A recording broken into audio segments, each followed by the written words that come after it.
नमस्कार, स्वागत है आप सभी का एक बार पुनः दक्षिणा ई क्लासरूम में। उम्मीद है कि आप विभिन्न परिस्थितियों के बावजूद भी अपने जुनून को बनाए रखे होंगे, अपनी पढ़ाई को जारी रख रहे होंगे। अपन एक नया खेला शुरू कर रहे हैं, फिजिक्स की एक नई ब्रांच शुरू करने जा रहे हैं जो कि है ऑप्टिक्स।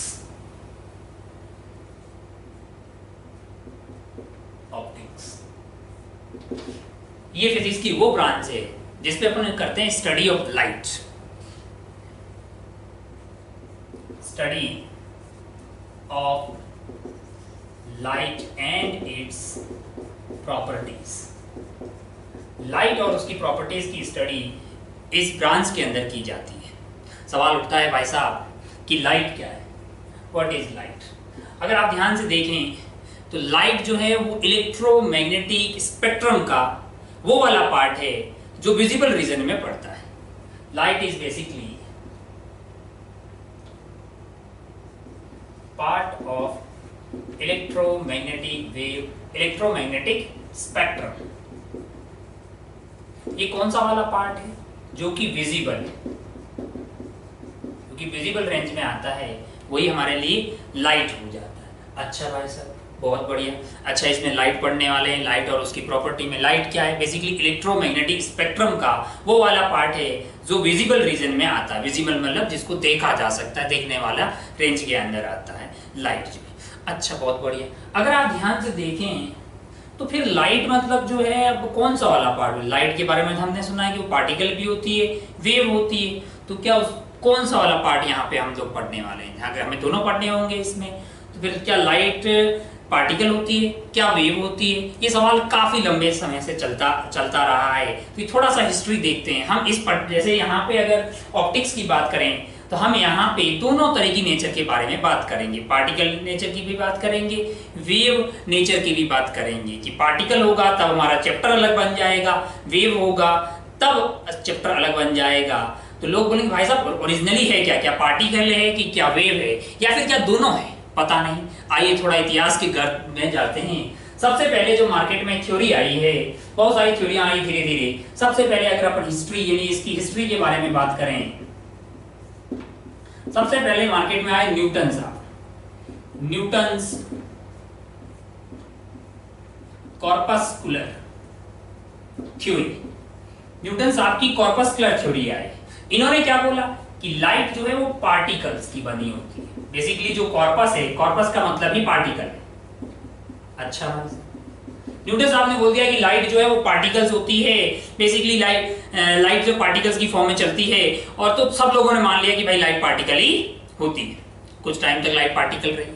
फिर मार्केट में एक नए साइंटिस्ट आए जिनका नाम था हाइगन्स। इन्होंने न्यूटन साहब के जस्ट बाद में आए। Huygens wave theory. हाइगन्स साहब ने अपनी वेव थ्योरी दी और हाइगन्स साहब ने इस वेव थ्योरी से law of reflection and refraction, law of reflection and refraction, जो कि अपने 10th लेवल पे पढ़ा होगा कि I is equal to R, या फिर स्नेल्स लॉ,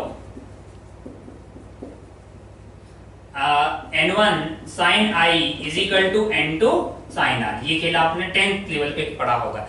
ये दोनों जो लॉ थे वो हाइगन्स साहब ने लाइट को वेव मान के समझा दिया। इन्होंने बोला कि लाइट जो है वो वेव है।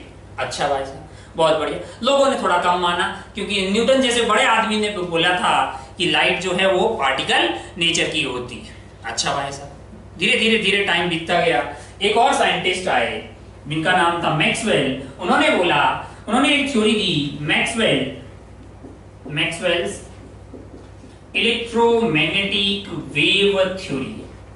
अच्छा, उन्होंने ये बोला कि लाइट जो है वो वेव। तो अगर आप ध्यान से देखें तो आप ये पाएंगे कि धीरे धीरे अब वेव के पक्ष में समर्थन जो है यहाँ पे जुटने लगता है। इनके बाद में एक और साइंटिस्ट आए मार्केट के अंदर, मैक्स प्लांक्स क्वांटम थ्योरी। इन्होंने क्या बोला, इन्होंने समझाया था ब्लैक बॉडी रेडिएशन।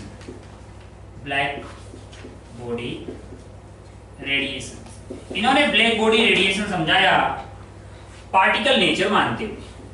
कौन सा नेचर? Particle nature. तो फिर से जो है वो एक जंग यहाँ पे चल रही है। इन्होंने बोला कि पार्टिकल होगी, बीच में दो लोग आए, उन्होंने बोला वेव होगी। फिर मैक्स और प्लांक ने मिलकर क्वांटम थ्योरी दी जिसने ब्लैक बॉडी रेडिएशन को समझा दिया और बोल दिया कि भाई साहब जो लाइट है वो तो पार्टिकल है। अब मैदान में कोई क्लियर नहीं है, कुछ लोग बोल रहे हैं कि पार्टिकल होता है, कुछ लोग बोल रहे हैं कि वेव होते हैं। इसके बाद एक और बड़ा कांड हुआ, फिर आए आइंस्टीन साहब।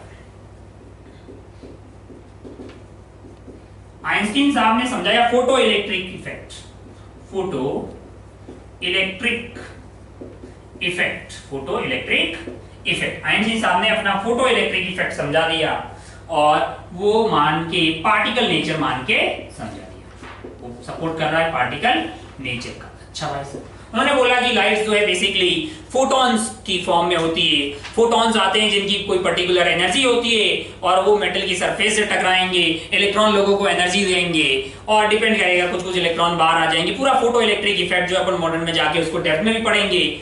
उन्होंने अपने इस फोटो इलेक्ट्रिक इफेक्ट को पूरी तरह से लाइट को पार्टिकल मानते हुए समझा दिया भाई साहब। तो अब अगर आप ध्यान से देखें तो आधे लोग बोल रहे हैं कि वेव है, कुछ लोग बोल रहे हैं कि पार्टिकल है। फिर एक महान आदमी इस यहाँ पे आता है, धरती पे आता है और उनका नाम था डी ब्रोगली। डी ब्रोगली जी ने क्या बोला, जरा ध्यान से देखें।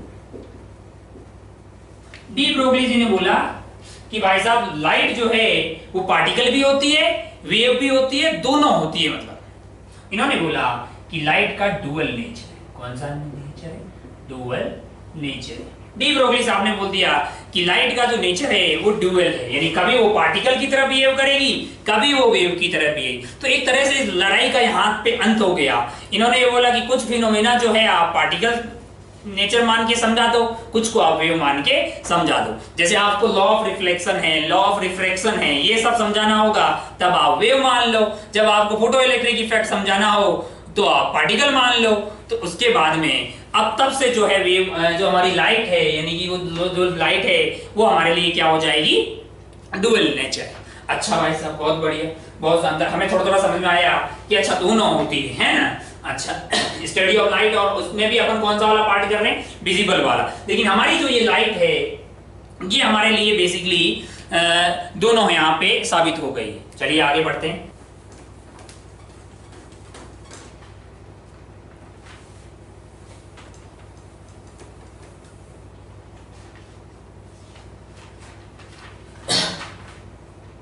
ध्यान से अगर अपन देखें तो लाइट हमारे एक इलेक्ट्रोमैग्नेटिक स्पेक्ट्रम का पार्ट है। अगर आपको पता हो तो ये जो इलेक्ट्रोमैग्नेटिक स्पेक्ट्रम है इसमें खूब सारी बातें आती है। सबसे पहले आता है इंफ्रारेड, सबसे पहले आता है radio, micro radio waves, microwaves, infrared, फिर आता है विजिबल, देन उसके बाद यूवी, देन उसके बाद एक्स रेज, फिर आती है गामा रेज, फिर आती है आपके पास कॉस्मिक रेज। अगर आप ध्यान से देखें तो आप ये पाएंगे कि इस डायरेक्शन में जैसे जैसे अपन बढ़ रहे हैं फ्रीक्वेंसी बढ़ रही है और लेमडा घट रहा है। उम्मीद है कि आपको फ्रीक्वेंसी, लेमडा, ये सब की जानकारी होगी। आपने इससे पहले वेव्स पढ़ा हुआ है। अब अपन बात कर रहे हैं कि लाइट जो है उसका एक वेव नेचर भी होता है। तो उम्मीद है कि आपको ये पता होगा कि ये वाली जो लेंथ होगी वो लेमडा हो जाएगी। लेमडा की वैल्यू हो जाएगी आपके पास speed of light into T.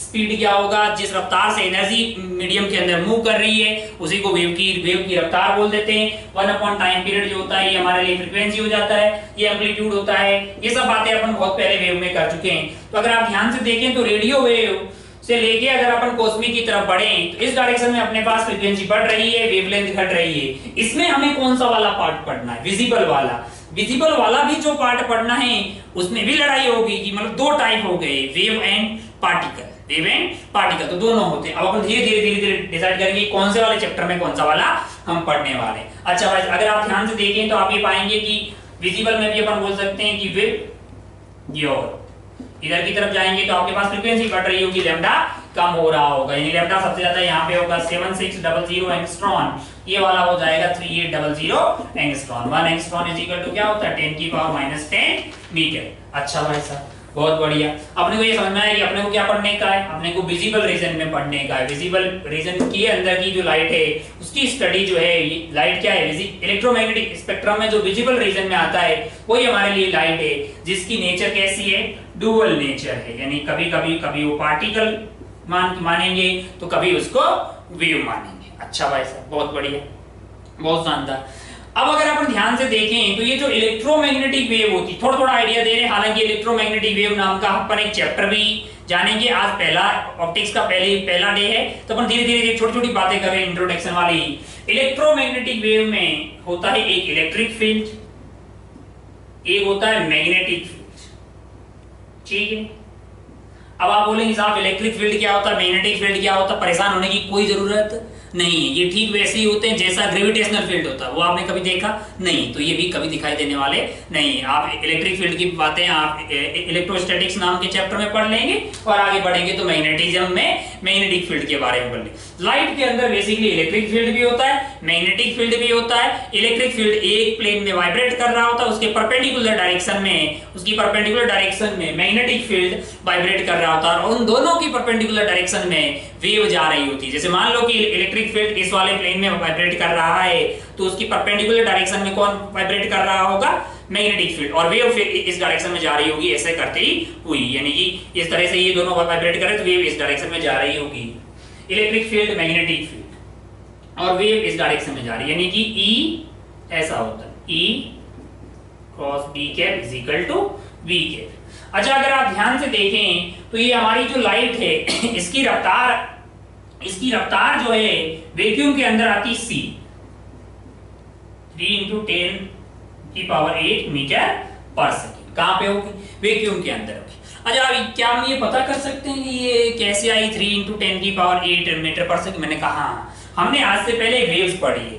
क्या हमने वेव में रफ्तार पता करने के बारे में पढ़ा है? मैंने कहा हाँ। अगर आपको याद हो तो वेव में आपने ये देखा होगा,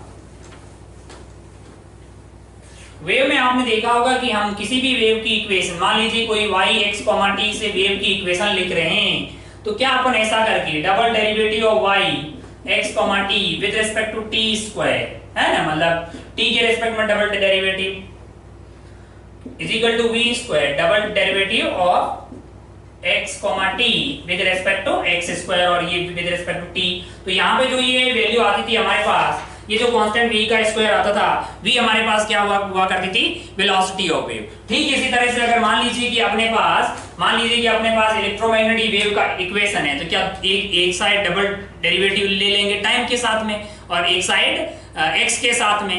तो अगर आप ध्यान से देखेंगे तो वहां पे कुछ कांस्टेंट का स्क्वायर आएगा, उसका रूट लेंगे तो क्या प्राप्त होगा, हमें प्राप्त होता है c, यानी कि वैक्यूम के अंदर वो वाली वैल्यू हो जाती है c हमारे पास 1/μ0 × एप्सिलॉन। परेशान होने की कोई जरूरत नहीं है।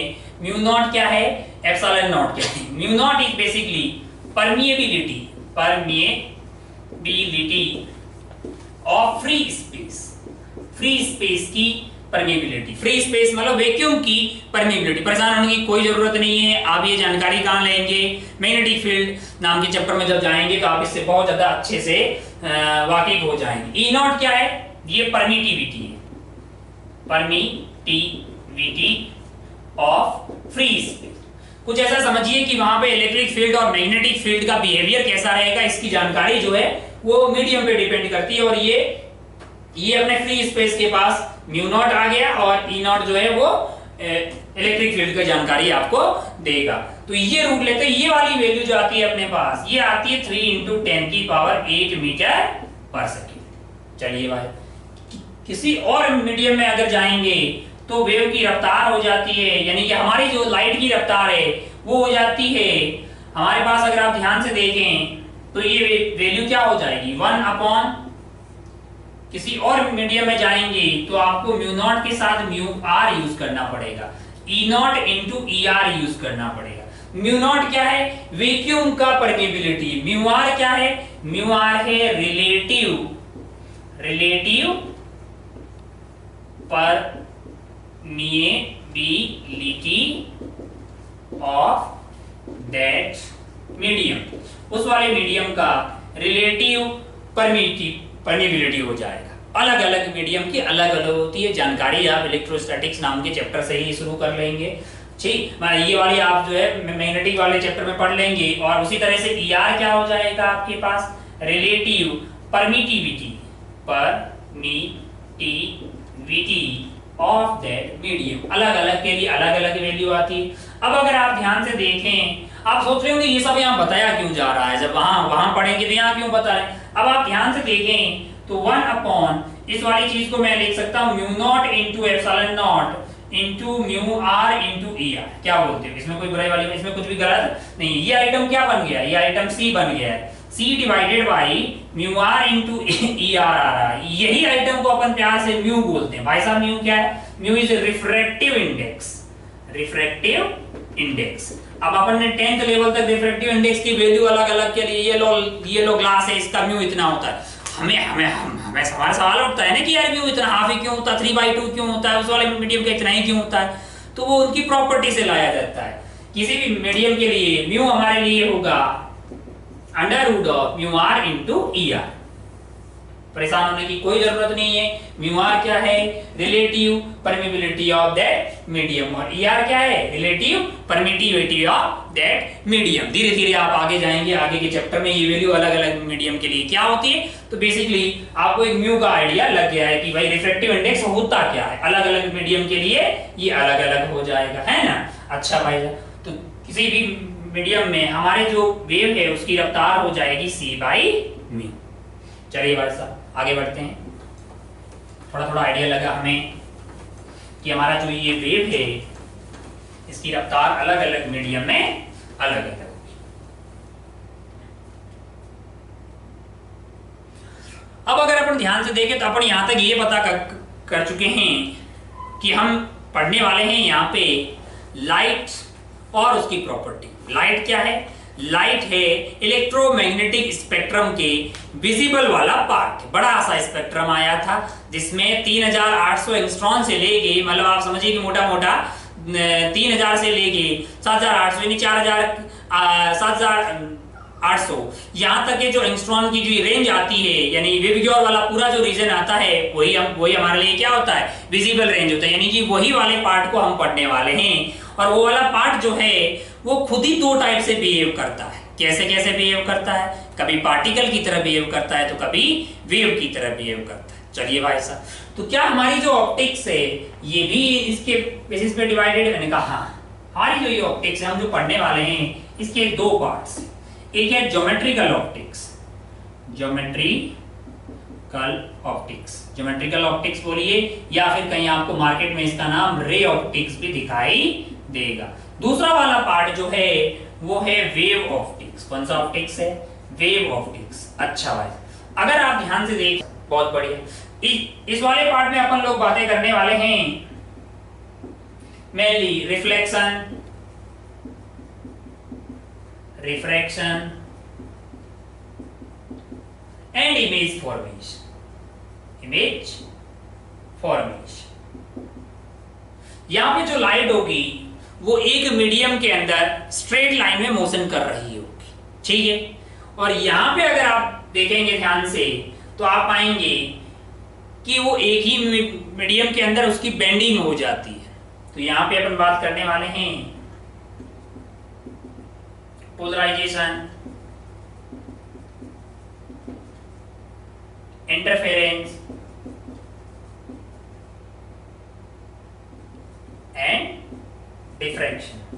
ये डिफ्रैक्शन क्या है भाई साहब, diffraction is basically bending of light. Bending of light को प्यार से अपन क्या बोलते हैं, डिफ्रैक्शन बोलते हैं। बेंडिंग ऑफ लाइट को अपन प्यार से क्या बोलते हैं, डिफ्रैक्शन। अच्छा भाई, अगर लाइट की मुलाकात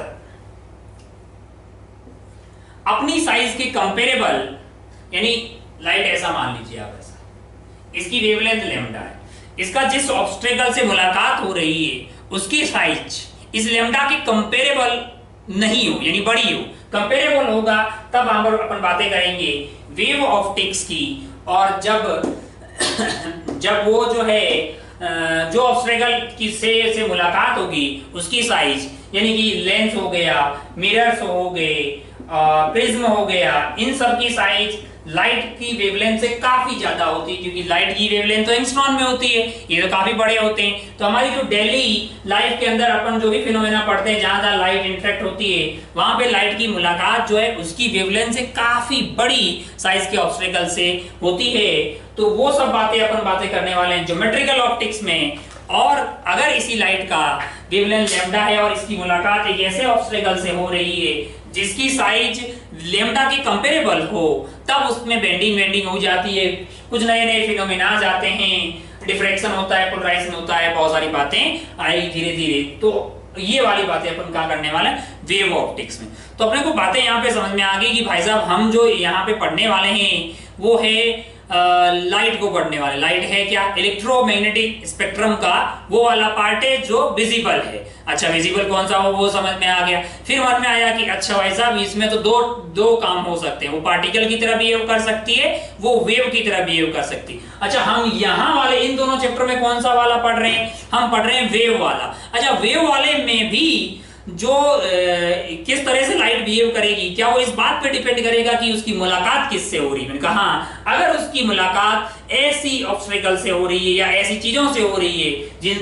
जिनकी साइज इस लाइट की वेवलेंथ से काफी बड़ी हो, तब जो बिहेवियर होता है वो सारी बातें अपन ज्योमेट्रिकल ऑप्टिक्स में बात करेंगे। और जब लाइट की मुलाकात अपने कंपेरेबल यानी अपनी वेवलेंथ की कंपेरेबल यानी कि अपनी वेवलेंथ के आसपास की साइज के ऑब्स्टेकल से होता है, तब उसका बिहेवियर अलग तरह का होता है। वो बातें अपन करने वाले हैं वेव ऑप्टिक्स में। और लाइट की पार्टिकल नेचर मान करके बातें कहां करने वाले हैं, वो अपन मॉडर्न में करने वाले हैं, फोटो इलेक्ट्रिक इफेक्ट वगैरह पे। तो धीरे धीरे बढ़ते हैं आगे भाई साहब। चलिए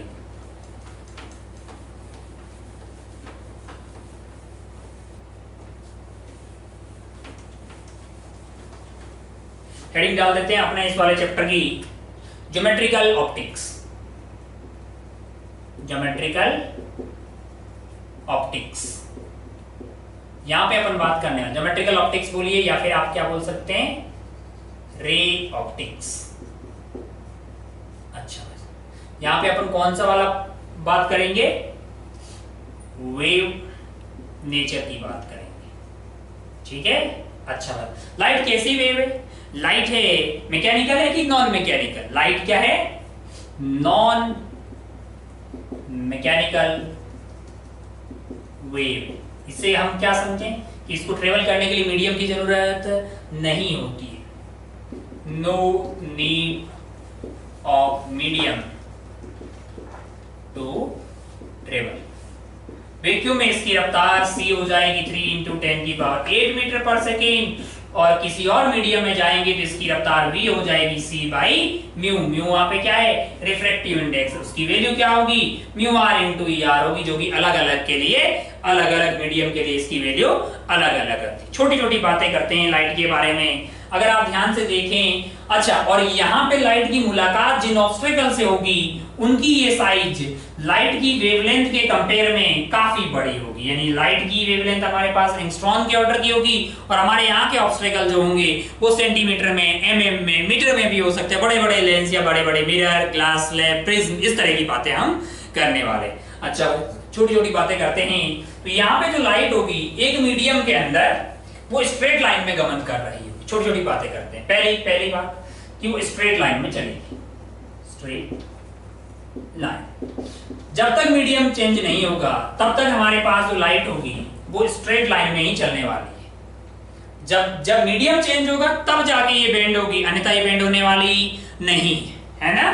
जैसे ऐसे ये इसको प्यार से क्या बोलेंगे अपन, रे बोल देंगे। खूब सारी ऐसे लाइट्स आ रही होगी तो इसको प्यार से क्या बोल देंगे अपन, बीम बोल देंगे, है ना। अच्छा ये ऐसे भी आ सकती है, ये कन्वर्जिंग बीम है ना, कन्वर्ज हो रही है। और उल्टा भी हो सकता है कि इस तरह से जा रही है, ये हो जाएगी डाइवर्जिंग। तो इसमें कोई बहुत तगड़ी चीज नहीं है, छोटी छोटी बात समझ में आएगी भाई साहब, बहुत बढ़िया, बहुत ही शानदार। अब अगर अपन ध्यान से देखें तो क्या लाइट हमें दिखाई देती है, नहीं, लाइट विजिबल नहीं, लाइट क्या है, इनविजिबल। लाइट इनविजिबल है लेकिन दिखाई हमें लाइट की वजह से ही देता है। पहली बात समझ में आएगी, स्ट्रेट लाइन में चलती है। दूसरी बात समझ में आई कि इनविजिबल है, ये हमें दिखाई नहीं देता है, ये हमें दिखाई नहीं देता, लेकिन इसकी वजह से हमें दिखाई देता है। कैसे? जैसे मान लीजिए कि ये वाला जो टी शर्ट है वो आपको रेड दिखाई दे रहा है। क्यों दिखाई दे रहा है रेड? क्योंकि हमें जो आम जिंदगी में दिखाई देता है उसका 99.99 लगभग 100% जो है वो रिफ्लेक्शन नामक घटना के कारण दिखाई देता है। अब आपको अगर ये रेड दिखाई दे रहा है, इसका मतलब ये है कि जो लाइट हमारी विजिबल वाली आई थी विबग्योर, इसमें सारे कलर थे, लेकिन इस वाले मटेरियल ने रेड को छोड़ के बाकी सब एब्जॉर्ब कर दिया है। रेड जो है वो रिफ्लेक्ट हो रहा है और ये रिफ्लेक्ट होकर हमारी आंखों तक पहुंच रहा है, इसलिए हमें इसका कलर जो है वो कैसा दिखाई दे रहा है? रेड दिखाई दे रहा है। अब कोई आइटम आपको ब्लैक दिखाई दे रहा है, उसका क्या मतलब हुआ कि सारी की सारी जो लाइट है उसको एब्जॉर्ब कर दिया गया है, इसीलिए वो जो है हमें कोई भी लाइट रिफ्लेक्ट होके नहीं आ रही तो वो बॉडी हमें ब्लैक कलर की दिखाई देती है ना। ऐसा करने जहां जहां हमें लाइट को पूरा एब्जॉर्ब करवाना होता है वहां अपन ब्लैक कलर का उपयोग करते हैं। जैसे आपने कभी जिंदगी में डार्क रूम का नाम सुना होगा। डार्क रूम वो कुछ बहुत बड़ा चीज नहीं, एक रूम होता है जिसमें कोई लाइट वाइट नहीं होती, कोई विंडो वगैरह नहीं होती जहां से लाइट आ पाए, और उसकी सारी दीवारों को काले काले कलर से पोत दिया जाता है। अंदर क्या किया जाता है? अंदर किए जाते हैं ऑप्टिक्स के एक्सपेरिमेंट। ये आप अपने कॉलेज में जाके देख सकते हैं। अच्छा, व्हाइट, कोई कलर आपको व्हाइट दिखाई दे रहा है, इसका क्या मतलब हुआ? इसका मतलब ये हुआ कि वो वाले आइटम ने सारी की सारी लाइट को रिफ्लेक्ट कर दी, यानी कि विबग्योर पूरा का पूरा आपकी आंखों तक एक साथ आ रहा है। तो तीनों ही कलर को अगर आप सातों ही कलर को अगर आप एक साथ देखेंगे तो आपको व्हाइट होता हुआ दिखाई देगा। तो व्हाइट अगर किसी का कलर है, इसका मतलब वो लाइट को एब्जॉर्ब नहीं कर रहा है। इसीलिए हमें ये एडवाइस दिया जाता है, या हम लोग ये करते हैं गर्मियों के दिनों में हमें कपड़े व्हाइट पहनने चाहिए, है ना। घरों पे भी कलर जो है व्हाइट किया जाता है ताकि लाइट जो है मैक्सिमम वो रिफ्लेक्ट हो जाए, एब्जॉर्ब नहीं हो, उससे गर्मी कम लगती है। अच्छा भाई साहब, बहुत बढ़िया। अच्छा, तो क्या है ये जो 99.99 लिखा हुआ है, तो 0.001 जो बच गया है मान लीजिए, तो क्या रिफ्लेक्शन के अलावा भी किसी और तरीके से दिख सकता है? मैंने कहा हाँ, काफी रेयर केसेस हैं। जैसे मान लीजिए कि आपने कभी रेड हॉट आयरन देखा होगा, है ना। रेड हॉट आयरन का मतलब आप एक ऐसा समझिए कि ये आयरन का रॉड है, उसको मैं गर्म कर रहा हूं। बहुत ज्यादा गर्म करने पे क्या होगा कि वो हीट एब्जॉर्ब कर रहा है, उसका टेम्परेचर बढ़ रहा है। बहुत ज्यादा टेम्परेचर बढ़ने के बाद में ये हीट को रेडिएट करता है। अगर आपको याद हो तो मोड ऑफ हीट ट्रांसफर में आपने 3 तरह के मोड ऑफ हीट ट्रांसफर पढ़े होंगे। उसमें एक मोड ऑफ हीट ट्रांसफर था रेडिएशन। ये रेडिएशन आपकी आंखों तक भी आती होगी, है ना। इन जनरली हमें ये रेडिएशन दिखाई नहीं देती क्योंकि हमारे आसपास बहुत सारी रेडिएशन आ रही है। अरे भाई, सन से यहाँ पे एनर्जी आ रही है। यूजुअली इस तरह की जो रेडिएशन होती है वो इंफ्रारेड रीजन में होती है, विजिबल में नहीं होती, इसलिए हमें दिखाई नहीं देता। लेकिन रेड हॉट आयरन वाले केस में ये जो रेडिएशन होती है वो विजिबल जोन में आ जाती है। विजिबल रीजन में अगर होती है, अगर ये विजिबल रीजन में फॉल करती है तो हमें दिखाई देता है। तो ये एक आध दो केस ऐसे होते हैं जहां पे हमें रेडिएशन के कारण भी कलर दिखाई दे देता है। बाकी 99.99% केसेस में हमें जो भी कलर दिखाई देगा वो रिफ्लेक्शन के कारण ही दिखाई देता है। अच्छा भाई साहब, एक छोटा सा सवाल करते हैं। मान लीजिए कि आपको कोई बोले कि हमारे पास 2 गुब्बारे हैं, एक गुब्बारा, एक और गुब्बारा जानते, बलून ए और बलून बी। इसका कलर मान लीजिए कि है रेड, हाँ रेड मान लेते हैं, और इसका कलर मान लेते हैं बी का ब्लू। अच्छा, इस पे क्या आ रही, इस पे अपन लेजर लाइट डाल रहे हैं, दोनों से ही अपन लेजर लाइट डाल रहे हैं, ऐसे ऐसे। इस पे जो लेजर लाइट डाल रहे हैं, मान लीजिए कि इसका कलर है ब्लू, इसका भी क्या है ब्लू। गुब्बारा ए और बी पे, दोनों पे ही अपन जो लेजर लाइट डाल रहे हैं वो ब्लू की है, और पहले वाले का कलर है रेड और सेकंड वाले का कलर है ब्लू। आपसे पूछा जाए कि कौन सा वाला गुब्बारा पहले फूट जाएगा, क्या ये गुब्बारा फूटेगा भी? अगर हाँ तो कौन सा वाला गुब्बारा पहले फूटेगा? Option A red, option B blue, option C both simultaneously,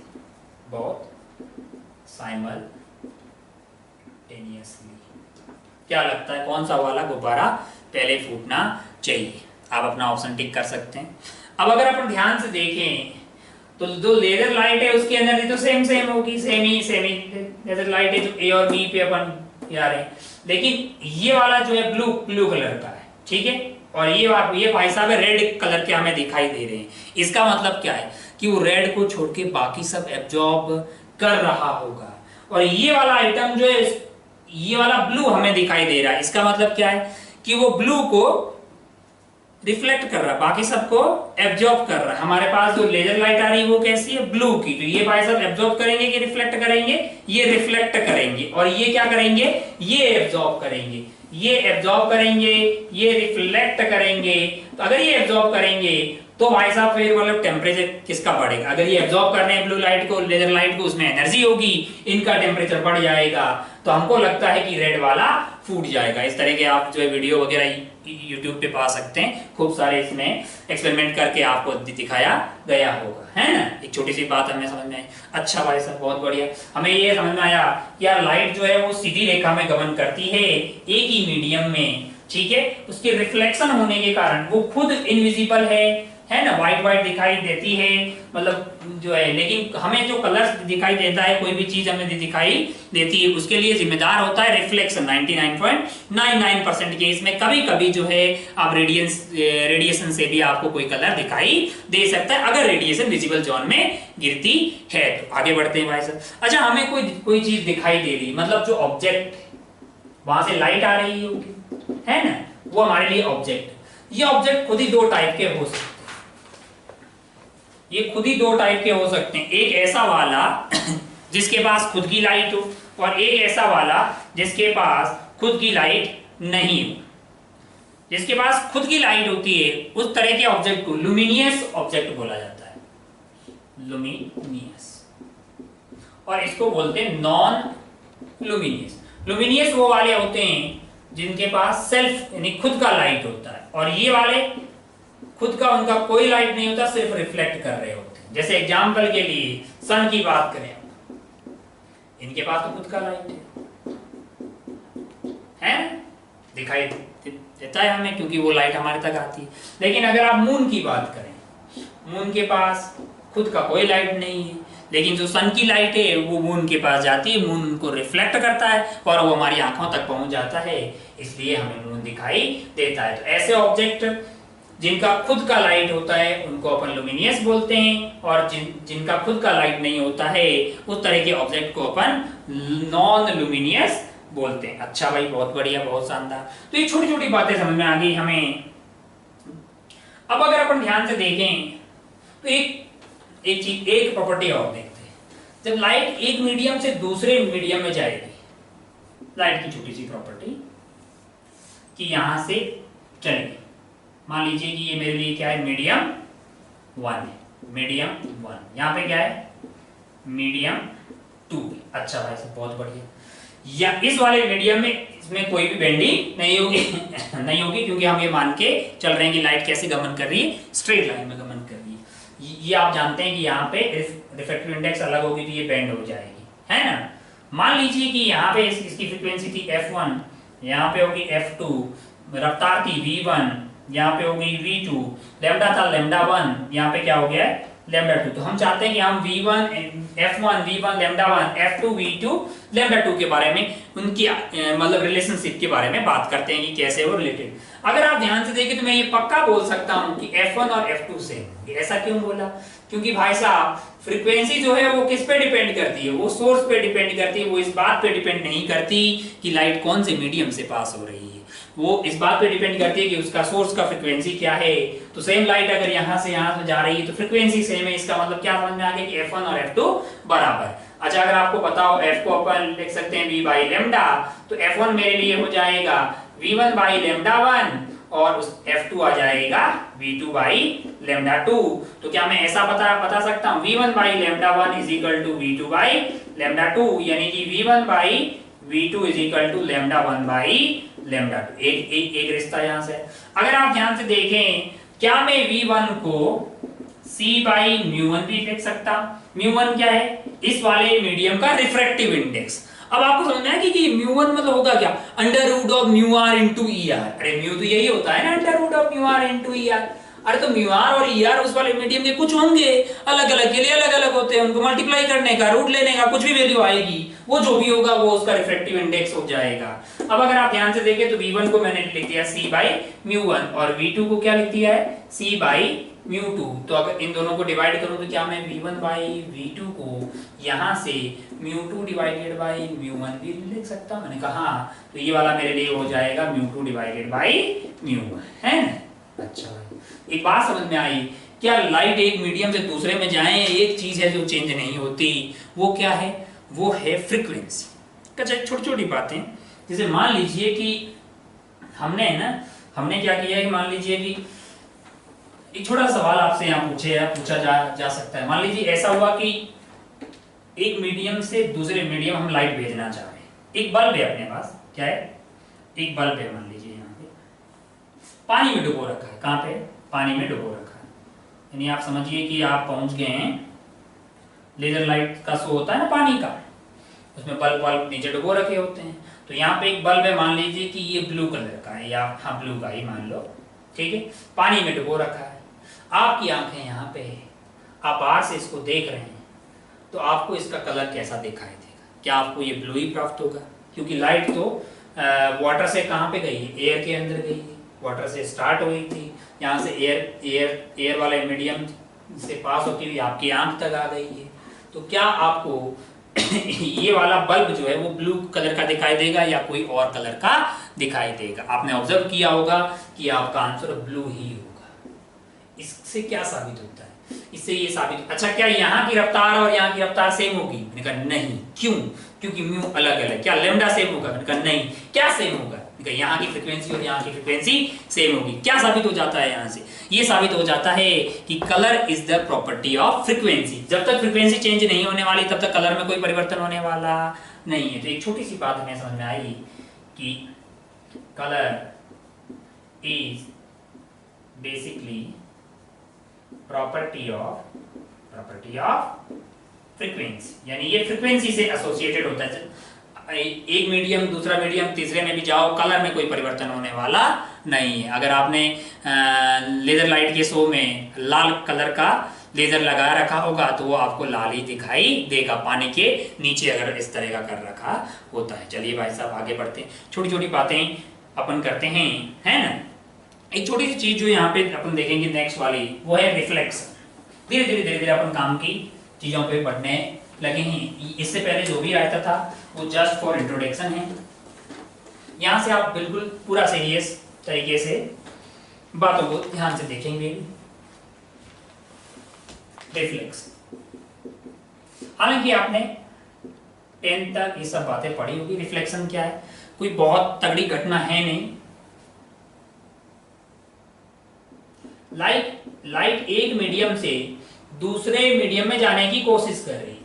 आप कुछ ऐसा जुगाड़ लगाते हैं कि वो रिफ्लेक्ट होके, यानी वो यहाँ पे टकरा के वापस सेम मीडियम में आ जाए। इस वाली घटना को प्यार से क्या बोला जाता है, रिफ्लेक्शन। अच्छा, इसको बढ़ाने के लिए आप क्या करते हैं, आप करते हैं सिल्वरिंग। अच्छा, ये क्या होती है, कुछ नहीं भाई, जो आपका जो शीशा होता है जिसमें आप अपना फेस देख रहे होते हैं, उसको अगर आप उल्टा घुमा के देखेंगे तो पीछे आपको उसमें पॉलिश की हुई दिखाई देगी। उस वाली जो घटना है उसको प्यार से क्या बोलते हैं, सिल्वरिंग किया जाता है। क्यों किया जाता है, to increase percentage of reflected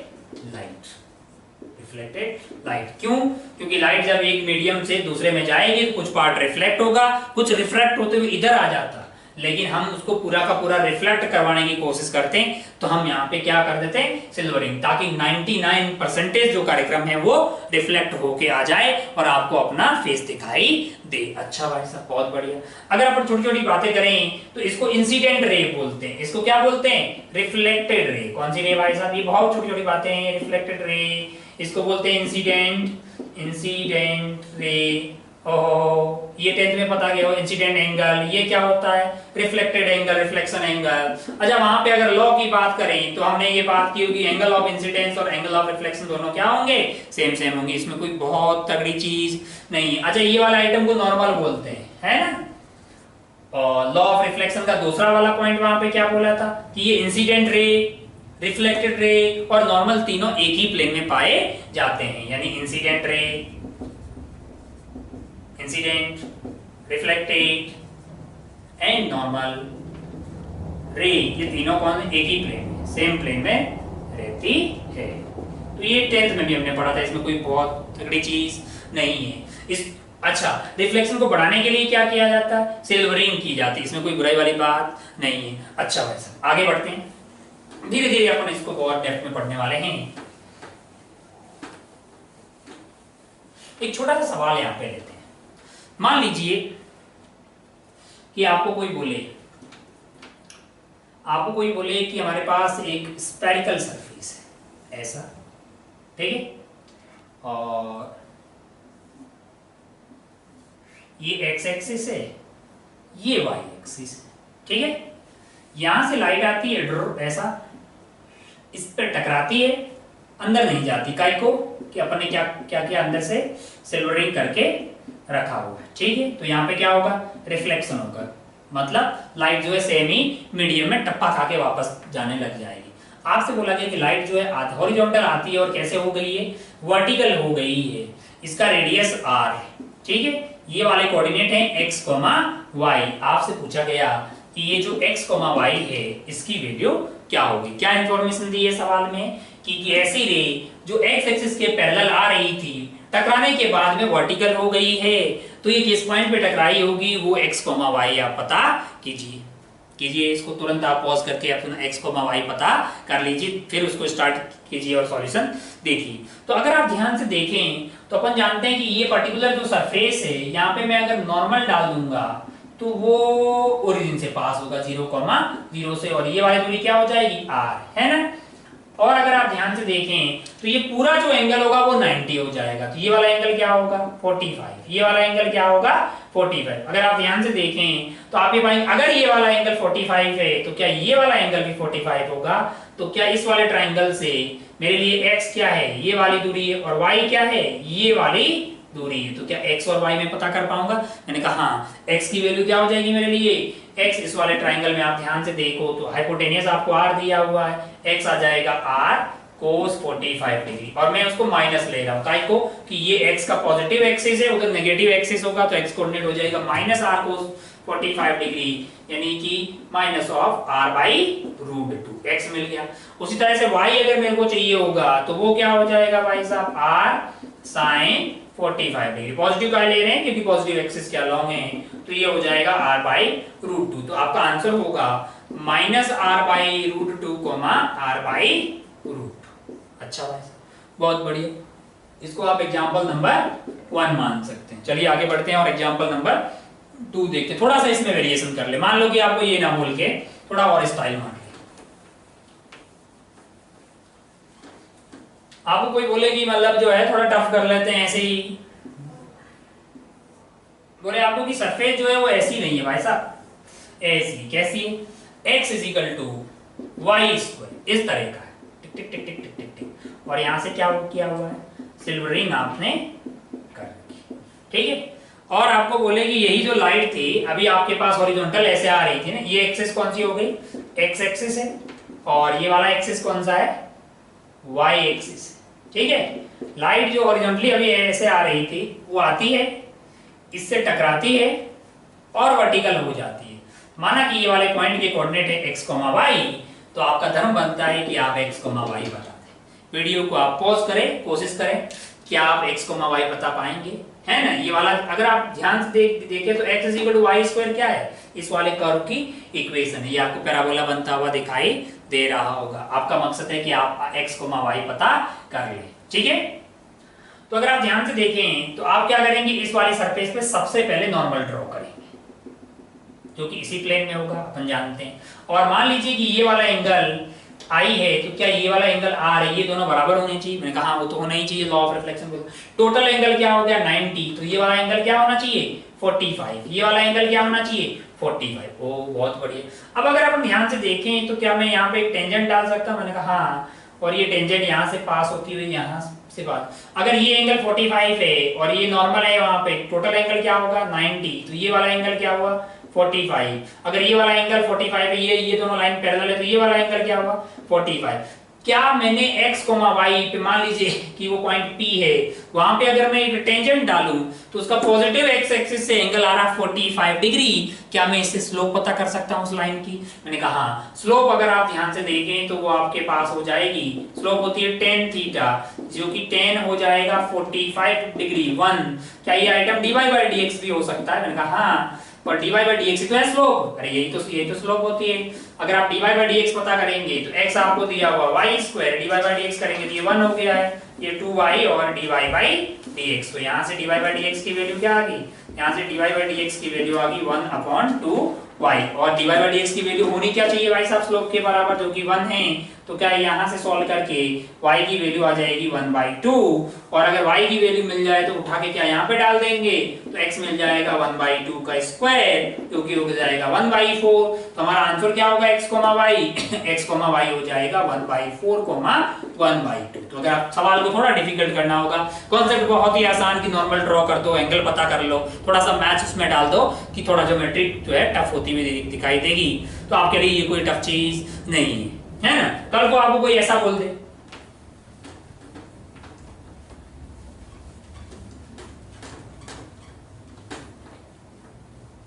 कल को कोई आपको बोले कि साहब ये लो, हमारे पास जो सरफेस है यानी कि वो स्फेरिकल ही है, टिक टिक टिक टिक टिक टिक, ठीक है, और ये y एक्सिस, ये x एक्सिस, ये x मान लीजिए पॉजिटिव और ये y क्या होगा? पॉजिटिव। इसमें कोई गलत बात नहीं। मान लीजिए कि ये है ओरिजिन और आपको रेडियस मान लीजिए दे दिया है, नहीं इसका इक्वेशन दे देते हैं, इसका इक्वेशन हो जाएगा x square x minus 0 x square plus y square is equal to 25। अच्छा भाई साहब, x square plus y square is equal to 25, इसका मतलब क्या आपको स्टाइल मार के रेडियस दिया?